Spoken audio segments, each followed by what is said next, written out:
Assalamualaikum warahmatullahi wabarakatuh. Innal hamdalillah nahmaduhu wa nasta'inuhu wa nastaghfiruh wa na'udzu billahi min shururi anfusina wa min sayyiati a'malina. Ma yudillahu fama mudilla lahu wa ma yudlillahu fama hadiya lahu. Asyhadu an la ilaha illallah wahdahu la syarika lahu wa asyhadu anna Muhammadar Rasulullah. Allahumma sholli ala sayyidina Muhammad wa ala alihi wa sahbihi wa man tabi'ahum bi ihsan ila yaumiddin. Pertama-tama dan yang paling utama, mari kita panjatkan puja-puji serta rasa syukur kepada Allah Subhanahu wa taala yang telah memberikan kita nikmat iman, Islam dan ihsan. Karena itulah karunia yang teramat besar yang Allah karuniakan kepada hamba-hambanya. Kita pun bersyukur kepada Allah Subhanahu wa taala atas nikmat panjang umur kita masih dapat melaksanakan aktivitas hari ini. Semoga ibadah kita diterima oleh Allah Subhanahu wa taala. Amin ya rabbal alamin. Salawat serta salam semoga selalu tercurah tak henti-hentinya kepada baginda Nabi besar Muhammad sallallahu alaihi wasallam beserta keluarganya dan para sahabatnya, aulia Allah serta umatnya hingga akhir zaman.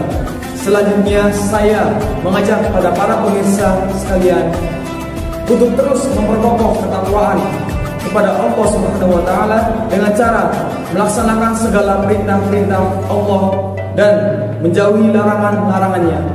Juga takwa yang mampu melahirkan perilaku-perilaku benar baik dalam ucapan, tindakan dan itikat sehingga kita digolongkan menjadi as-shodiqin. Pada kesempatan ini saya membawakan satu judul Lomba Dai-Daiyah SLTA Nasional, yaitu menghiasi diri dengan akhlak para nabi dan budi pekerti, dewan juri dan para pemirsa yang saya hormati. Salah satu dari penyakit hati yang berbahaya bagi individu maupun kelompok masyarakat adalah nifak. Salah satu ciri-ciri dari sifat nifak adalah suka berbohong. Mengapa orang-orang bisa berbohong? Karena orang berbohong adalah orang yang memiliki penyakit di dalam kolbunya. Untuk itu perlu berlatih bagaimana membangun sifat jujur. Allah Subhanahu wa taala telah memerintahkan manusia untuk berbuat jujur atau as-shodiqin.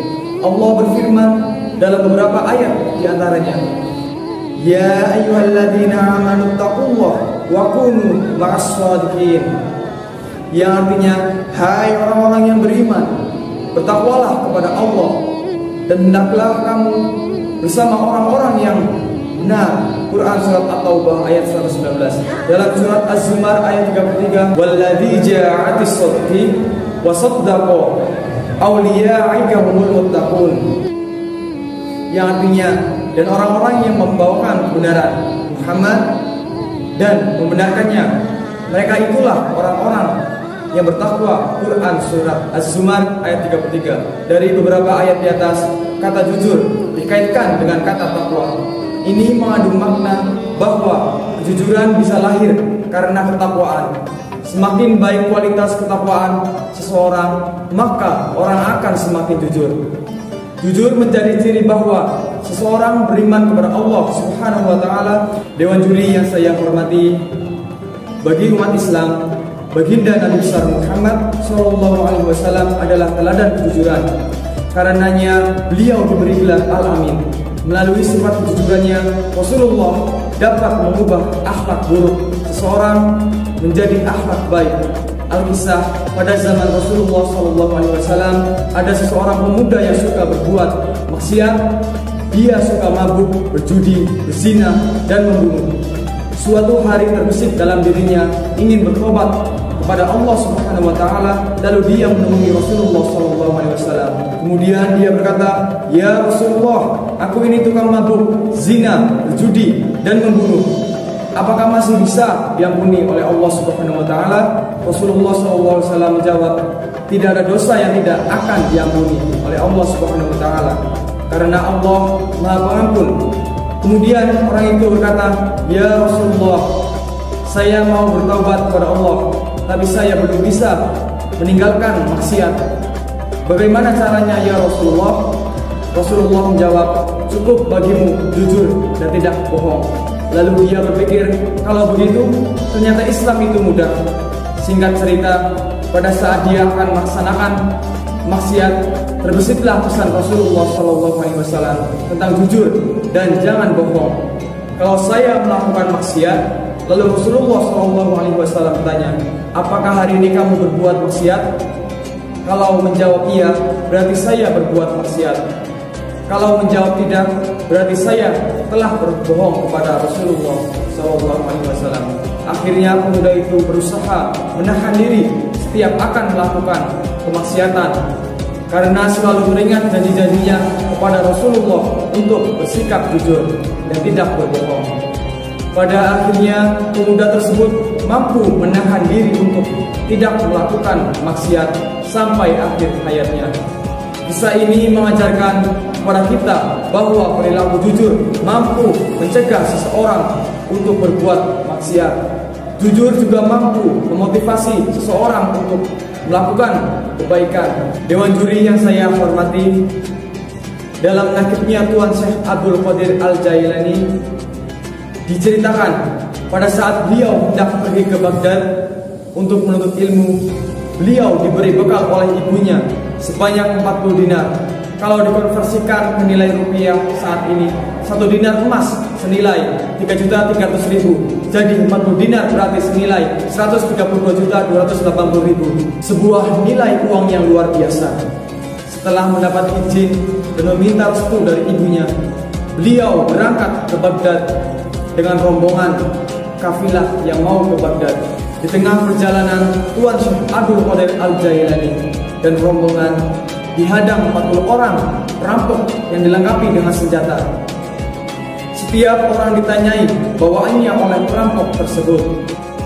Pada saat sampai giliran Syekh Abdul Qadir Al-Jailani, salah seorang perampok bertanya, "Hai, kamu punya apa?" Syekh Abdul Qadir Al-Jailani menjawab, "Saya punya 40 dinar, disimpan dijahit di bawah ketiak." Perampok pun tidak percaya. Masa orang seperti ini punya uang 40 dinar? Lalu ditanya lagi oleh perampok lainnya. Tuan Syekh Abdul Qadir pun menjawab seperti tadi. Namun perampok yang ini pun tidak percaya. Akhirnya Tuan Syekh Abdul Qadir dibawa ke hadapan kepada kepala rampok. Oleh kepala rampok ditanya, "Kamu punya apa?" "Aku punya 40 dinar," jawab Tuan Syekh Abdul Qadir Al-Jailani. "Dinar itu dijahit di bawah ketiakku. Kalau tidak percaya, mari kita buktikan." Kemudian Tuan Syekh Abdul Qadir Al-Jailani membuka bajunya, lalu membuka bawaannya dan menghitung dinarnya di hadapan kepala rampok dan anak buahnya. Sejenak kepala rampok tersebut tercengang, seolah-olah dia tidak percaya. Lalu dia bertanya, "Apa yang menjadi alasan kamu menyampaikan hal sebenarnya kepada kami? Padahal orang lain yang hanya membawa bawaan sedikit tidak jujur kepada kami, sementara Anda yang membawa bekal yang begitu banyak jujur kepada kami." Tuan Syekh Abdul Qadir Al-Jailani menjawab, "Saya berkata jujur dan berkata apa adanya, karena saya ingat wasiat ibuku. Beliau pernah berwasiat harus jujur dalam situasi apapun." Mendengar jawaban tersebut, kepala rampok pun menangis, benar-benar menangis. Lalu dia berkata, "Dalam kondisi yang sangat genting dan berbahaya seperti ini, saudara tidak berani melanggar wasiat dan perintah orang tua. Sementara saya sudah beberapa tahun pekerjaannya hanya melanggar perintah Allah Subhanahu wa Ta'ala. Betapa larangnya Allah kepadaku.